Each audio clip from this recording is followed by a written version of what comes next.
स्वागत है दोस्तों। आज के मुख्य समाचार में आज देश और दुनिया से कई अहम और बड़ी खबर आ रही है। बात करेंगे हर खबर पर विस्तार से। बंगाल में राज्यपाल और टीएमसी के बीच टकराव चरम पर। धनखड़ ने अपनी शक्तियों का उपयोग करने की दी चेतावनी। एक और बड़ी अपडेट, राज्यसभा सांसद राजीव सातव के निधन पर कांग्रेस नेताओं ने जताया शोक। पार्टी की वर्चुअल बैठक स्थगित। एक और बड़ी अपडेट, कोरोना के थमने का है इंतजार। फिर बिहार में बड़े सियासी उलटफेर होने के परलवासार। वहीं अगली बड़ी खबर में आपको बताएंगे राहुल का केंद्र पर वार। बच्चों की वैक्सीन क्यों भेज दी विदेश, अब मुझे भी करो गिरफ्तार। वहीं अगली बड़ी खबर में आपको बताएंगे किसानों ने किया सीएम खट्टर का विरोध। स्थिति तनावपूर्ण, पुलिस ने लाठीचार्ज कर दागे आंसू गैस के गोले। एक और बड़ी अपडेट, सोनिया को पत्र लिखने पर कांग्रेस ने की फडणवीस की आलोचना, कहा भगवा पार्टी है महाराष्ट्र विरोधी। वहीं अगली बड़ी खबर में आपको बताएंगे कृषि कानून को लेकर अगले मिशन पर बोले बैक्यू के राकेश टिकैत। सरकार ने न सुनी बात तो यूपी चुनाव में भी बीजेपी को हराएंगे। वहीं अगली बड़ी खबर में आपको बताएंगे किसान आंदोलन के 6 महीने पूरे होने पर संयुक्त किसान मोर्चा 26 मई को मनाएगा काला दिवस। एक और बड़ी अपडेट, केजरीवाल सरकार ने फिर बढ़ाया 7 दिन का लॉकडाउन, 24 मई तक रहेंगी पाबंदियां। तो चलिए देख लेते हैं आज की पहली बड़ी खबर। बंगाल में राज्यपाल और टीएमसी के बीच टकराव चरम पर। धनखड़ ने अपनी शक्तियों का उपयोग करने की दी चेतावनी। दरअसल दोस्तों, पश्चिम बंगाल के राज्यपाल जगदीप धनखड़ ने राज्य की नवनिर्वाचित तृणमूल कांग्रेस सरकार को मुझे अपनी संवैधानिक शक्तियों का उपयोग करने के लिए मजबूर नहीं करने की चेतावनी दी है। इसके साथ ही उनका सत्ताधारी दल के साथ एक और नया तनाव शुरू हो गया है। दोस्तों बता दें, तृणमूल के प्रवक्ता कुणाल घोष ने राज्यपाल की चेतावनी पर प्रतिक्रिया व्यक्त करते हुए कहा है कि वो राज्य में बदलाव का आह्वान करके अपनी संवैधानिक स्थिति भूल गए हैं। उनकी अपील खारिज कर दी गई है, इसलिए बूढ़ा अब स्पष्ट रूप से निराश है। राज्यपाल धनखड़ तृणमूल के सत्ता में आने के बाद से हिंसा प्रभावित इलाकों का दौरा कर रहे हैं। उत्तरी बंगाल में शीतल कूची की उनकी यात्रा ने मुख्यमंत्री ममता बनर्जी से नाराजगी उनकी प्रतिक्रिया के उकसाया है, क्योंकि वहां के लोगों ने धनखड़ के निर्वाचित सरकार की सहायता और सलाह पर काम करने के अपने संवैधानिक दायित्वों की याद दिलाई है। चलिए अगली खबर, राज्यसभा सांसद राजीव सातव के निधन पर कांग्रेस नेताओं ने जताया शोक। पार्टी की वर्चुअल बैठक स्थगित। दरअसल दोस्तों, कांग्रेस सांसद सातव के निधन के चलते प्रदेश कांग्रेस की रविवार को प्रस्तावित वर्चुअल बैठक भी स्थगित कर दी गई है। इस बैठक में पूर्व पीएम राजीव गांधी के पुण्यतिथि यानी बलिदान दिवस 21 मई को प्रदेश भर में शुरू किए जा रहे अभियान और कोरोना हालात पर चर्चा होनी थी। बैठक का अगला दिन और समय जल्द ही तय किया जाएगा। चलिए अगली खबर, कोरोना के थमने का है इंतजार। फिर बिहार में बड़े सियासी उलटफेर होने के परलवासार। दरअसल दोस्तों, बिहार विधानसभा चुनाव 2020 का चुनाव एनडीए ने मामूली से अंतर से जीता। सीटें बीजेपी की जेडीयू से ज्यादा आई, लेकिन मुख्यमंत्री नीतीश कुमार ही बने। बीजेपी सरकार में अपना दबाव बनाए रखने के लिए यूपी के तर्ज पर 2 मुख्यमंत्री बनाए और तभी से ये कयासों का बाजार गर्म है कि ये सरकार ज्यादा दिन टिकने वाली नहीं है।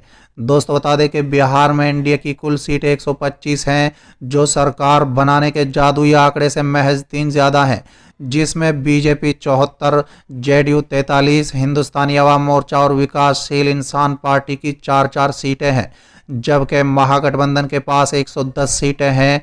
1 सीट लेजपा के पास है और 7 सीटें अन्य हैं। अब समझा जा सकता है कि एनडीए की कमजोर कड़ी क्या है। ये साफ है कि हिंदुस्तानी अवाम मोर्चा और विकासशील इंसान पार्टी दोनों में से कोई एक भी एनडीए का साथ छोड़ती है तो सरकार गिर जाएगी। दोस्तों बता दें, रजत सुप्रीमो लालू प्रसाद यादव के जेल के बाहर आने के बाद से ये कयास तो और जोर पकड़ लिए हैं। दोस्तों बता दें कि कोरोना के बढ़ते प्रकोप के बीच भले ही ये खबरें दबी हैं, लेकिन अंदर ही अंदर खिचड़ी पक रही है। जेल से निकलने के बाद लालू ने लंबे अरसे बाद अपने विधायकों के साथ 9 मई को पहली बार बैठक की। तिकड़मबाजी में लालू का कोई तोड़ नहीं है, ये हर कोई जानता है। ऊपर से एनडीए गठबंधन का हिस्सा हिंदुस्तानी अवाम मोर्चा के प्रमुख जीतन राम मांझी का पिछले कुछ दिनों से आ रहा बयान इस ओर संकेत दे रहा है कि बिहार में आने वाले समय में जल्द ही बदलाव देखा जा सकता है। चलिए अगली खबर, राहुल का केंद्र पर वार। बच्चों की वैक्सीन क्यों भेज दी विदेश, अब मुझे भी करे गिरफ्तार। दरअसल दोस्तों, टीका रणनीति और महामारी से निपटने के मुद्दे पर कांग्रेस के पूर्व अध्यक्ष राहुल गांधी और उनकी पार्टी द्वारा प्रधानमंत्री और केंद्र सरकार पर हमला किया जा रहा है। इस बीच राहुल ने रविवार को केंद्र पर निशाना साधते हुए कहा है कि बच्चों की वैक्सीन विदेश क्यों भेज दी। दोस्तों बता दें, राहुल ने ट्वीट कर कहा है कि बच्चों की वैक्सीन विदेश क्यों भेज दी, अब मुझे भी गिरफ्तार करो। राहुल गांधी ने शनिवार को राष्ट्रीय टीका रणनीति का आह्वान किया और दावा किया है कि सरकार की अनर्थकारी टीकाकरण नीति देश में महामारी की तीसरी विनाशकारी लहर सुनिश्चित करेगी। चलिए अगली खबर। किसानों ने किया सीएम खट्टर का विरोध, स्थिति तनावपूर्ण, पुलिस ने लाठी चार्ज कर दागे आंसू गैस के गोले। दरअसल दोस्तों, कृषि कानूनों को लेकर किसान 5 महीनों से धरना लगाए बैठे हैं, लेकिन अभी तक उनकी कोई सुनवाई नहीं हो पाई है। वहीं इन सब के बीच हरियाणा में बीजेपी जेजेपी के नेताओं को किसानों के गुस्से का सामना करना पड़ रहा है। दोस्तों बता दें, मुख्यमंत्री मनोहर लाल खट्टर के दौरे के बाद हिसार में किसानों और पुलिस के बीच झड़प हुई, जिसके बाद हालात तनावपूर्ण हो गए हैं। बताया जा रहा है कि चौक के पास पुलिस ने किसानों पर लाठीचार्ज कर दिया, वहीं किसानों पर आंसू गैस के गोले दागे गए। दरअसल किसान सीएम खट्टर के दौरे का विरोध कर रहे थे। सीएम खट्टर यहां हिसार में 500 बेड के स्थायी कोविड अस्पताल का उद्घाटन करने पहुंचे थे। चलिए अगली खबर। सोनिया को पत्र लिखने पर कांग्रेस ने की फडणवीस की आलोचना, कहा भगवा पार्टी है महाराष्ट्र विरोधी। दरअसल दोस्तों, वरिष्ठ कांग्रेस नेता अशोक चौहान ने महाराष्ट्र में कोविड-19 की स्थिति पर उनकी पार्टी के अध्यक्ष सोनिया गांधी को भाजपा नेता देवेंद्र फडणवीस द्वारा पत्र लिखने की आलोचना की और कहा है कि ये साबित करता है कि भगवा पार्टी महाराष्ट्र विरोधी है। फडणवीस ने अपने पत्र में गांधी से कहा था कि वो कांग्रेस स्थित राज्यों के कोविड-19 महामारी से निपटने की सलाह दें और आरोप लगाया था कि महाराष्ट्र में स्थिति खराब है, जहां पर राष्ट्रीय औसत से अधिक संक्रमण दर और मृत्यु दर है। दोस्तों बता दें कि इस पर पलटवार करते हुए चौहान ने कहा है कि फडणवीस का पत्र ये दिखाने की कोशिश कर रहा है कि देश में कोविड-19 के लिए महाराष्ट्र जिम्मेदार है। मैं उनसे अनुरोध करूंगा कि वो राज्य की गलत तस्वीर पेश नहीं करें। चौहान ने कहा है कि केंद्र ने कांग्रेस नेता राहुल गांधी द्वारा संक्रमण बढ़ने की चेतावनी को गंभीरता से नहीं लिया। चलिए अगली खबर। कृषि कानून को लेकर अगले मिशन पर बोले बेक्यू के राकेश टिकैत, सरकार ने न सुनी बात तो यूपी चुनाव में भी बीजेपी को हराएंगे। दरअसल दोस्तों, भाजपा नेता राकेश टिकैत का कहना है कि आंदोलन खत्म नहीं होगा। एक टीवी इंटरव्यू में उन्होंने फिर ये बात दोहराई है। उन्होंने कहा है कि अगर सरकार ने किसानों की बात नहीं सुनी तो वो यूपी में भी भाजपा को हराएंगे। साथ ही टिकैत ने कहा है कि संयुक्त किसान मोर्चा का अगला मिशन यूपी उत्तराखंड रहेगा। जाएंगे कौन, किसको रोक देगा? पंजाब हरियाणा पूरे देश का किसान यहाँ आएगा।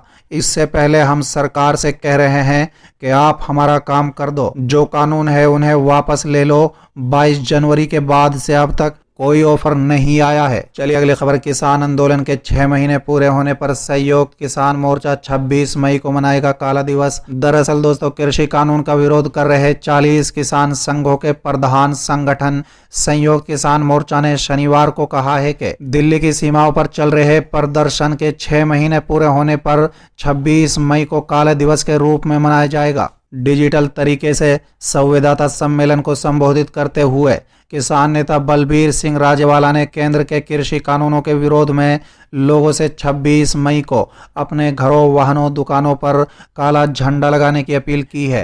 राजेवाला ने कहा है कि 26 मई के इस प्रदर्शन के 6 महीना हो जाएंगे और प्रधानमंत्री नरेंद्र मोदी के सरकार बनाने के 7 साल पूरे होने के अवसर पर यह हो रहा है। हम इसे काला दिवस के तौर पर मनाएंगे। केंद्र के कृषि कानूनों के खिलाफ दिल्ली चलो मोर्चा के तहत पानी की बौछारों और अवरोधकों का सामना करते हुए बड़ी संख्या में किसान 26 नवंबर को दिल्ली की सीमाओं पर आए थे। चलिए अगली खबर। केजरीवाल सरकार ने फिर बढ़ाया 7 दिन का लॉकडाउन, 24 मई तक रहेंगी पाबंदियां। दरअसल दोस्तों, दिल्ली में घटती संक्रमण दर के बीच दिल्ली सरकार ने 1 सप्ताह के लिए लॉकडाउन बढ़ाने का ऐलान कर दिया है। अब 24 मई की सुबह 5 बजे तक पाबंदियां लागू रहेंगी। इस बार भी दिल्ली में मेट्रो नहीं चलेगी। मुख्यमंत्री अरविंद केजरीवाल ने इसकी घोषणा की है। दोस्तों बता दें कि दिल्ली के मुख्यमंत्री अरविंद केजरीवाल ने कहा है कि दिल्ली में लॉकडाउन 1 हफ्ते के लिए बढ़ाया जा रहा है। अगले सोमवार सुबह 5 बजे तक के लिए लॉकडाउन बढ़ाया जा रहा है।